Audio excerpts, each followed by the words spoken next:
నమస్తే ఫ్రెండ్స్, నా పేరు సాయి కృష్ణ ఆజాద్, సుప్రీంకోర్టు అడ్వకేట్. దయచేసి ఈ వీడియో అందరికి షేర్ చేయండి. డైవర్స్ త్వరగా రావాలంటే ఏం చేయాలి? చాలామంది అడిగే ప్రశ్న అది. సో కొంతమంది నా దగ్గరికి వచ్చిన వాళ్ళు అయితే 2017 నుంచి పెండింగ్ ఉన్న డైవర్స్ కేసులు ఉన్న వాళ్ళు నా దగ్గరికి వస్తూ ఉన్నారు.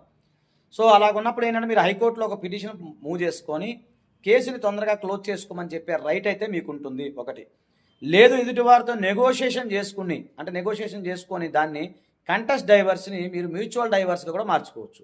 ఈ మధ్యకాలంలో 6 months టైం ఏదైతే ఉందో వేవ్ పీరియడ్ ఏదైతే ఉందో దానికి సంబంధించి వేవ్ పిటిషన్ కూడా మేము వేస్తాం.